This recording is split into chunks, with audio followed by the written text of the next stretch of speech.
The defamation trial between Johnny Depp and Amber Heard captivated the world, but beneath the legal drama and media frenzy was a deeper, more personal story, one involving identity, trauma, and societal bias. While the headlines focused on accusations, counterclaims, and explosive testimony, the trial also revealed layers of their relationship that had previously remained private. One of those revelations involved Amber Heard's sexuality and how it allegedly became a point of tension and conflict throughout her marriage to Johnny Depp. According to court testimony by psychotherapist Dr. Dawn Hughes, Heard's bisexuality was a major source of insecurity for Depp. Hughes testified that Depp's jealousy of Heard's interactions with women would often escalate into confrontation. In one disturbing example, Depp allegedly lost his temper during a trip to a trailer park in Hicksville, California, in 2013. The incident was one of 14 domestic violence claims cited by The Sun in its defense against Depp's libel lawsuit. Heard claimed that her friend, Kelly Sue, who was very close to her, touched her in a way that Depp found too intimate. That simple gesture reportedly triggered Depp's anger, leading him to accuse Heard of inappropriate behavior, call her a lesbian camp counselor, and ultimately damage the trailer they were staying in. Depp acknowledged in court that he had taken psychedelic mushrooms that night, along with drinking alcohol and smoking marijuana, but denied using cocaine. According to Depp, it wasn't jealousy that started the fight, but rather Heard's anger after the party. He said she screamed at him for ruining the evening and blamed him for spoiling everyone's weekend. Depp admitted he was upset and punched a bathroom sconce inside the trailer. He said he felt demeaned and treated as an outcast, using the phrase "turd in the punch bowl" to describe how he felt. As for Kelly Sue, Depp denied threatening her, saying he simply moved her hand away and told her not to touch her like that. When pressed in court about the lesbian camp counselor remark, Depp initially denied saying it. However, under cross-examination, texts were shown that proved the phrase had been used in private correspondence. Depp admitted that it was his writing, but insisted the words were never spoken aloud. He also admitted it was a cruel and ugly thing to say. This particular moment illustrated the undercurrent of discomfort and tension around Heard's identity as a queer woman, something that has been largely ignored in public discussions about the trial.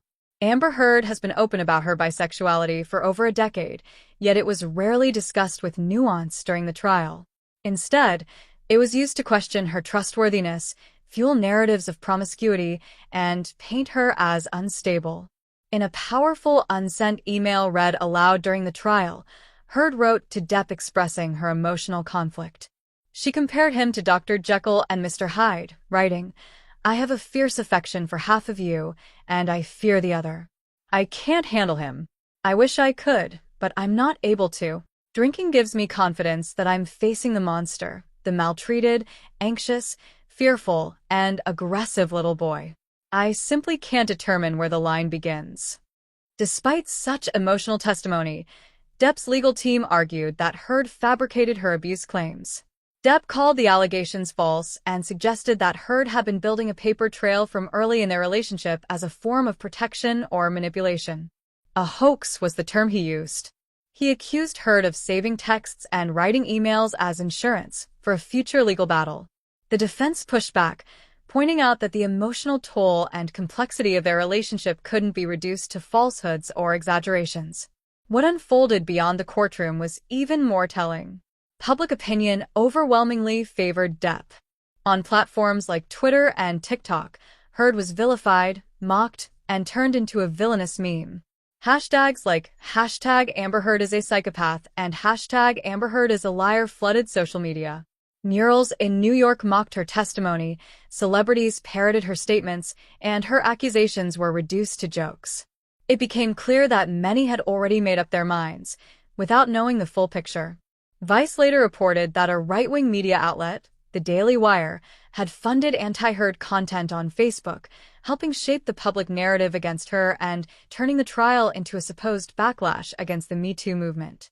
Heard's bisexuality, once again, became part of that public backlash. Studies have shown that bisexual individuals are often seen as unreliable or confused, and this stigma played out in real time during the trial. From being called manipulative to promiscuous to mentally unstable, Heard was subjected to long-standing tropes about bisexual women that continue to plague society. Even research from as recently as 2016 found that bisexual people are unfairly associated with higher rates of sexually transmitted infections, instability, and dishonesty, myths that are rooted in ignorance and fear. During the trial, Depp's legal team weaponized psychological labels.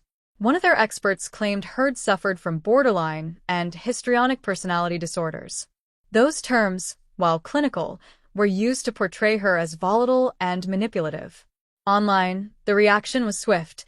Depp supporters used that diagnosis to call her a psychopath, further painting her as the aggressor rather than the alleged victim. What was lost in this framing is a well-documented fact. People with mental health issues, particularly women, are statistically more likely to be victims of abuse than perpetrators. The stigma around mental illness only adds to the barriers they face in being believed. Despite everything, the jury ruled in favor of Depp, awarding him $15 million. Heard has since announced plans to appeal the verdict. Still, the message that many took from the trial is that victims must be perfect to be believed.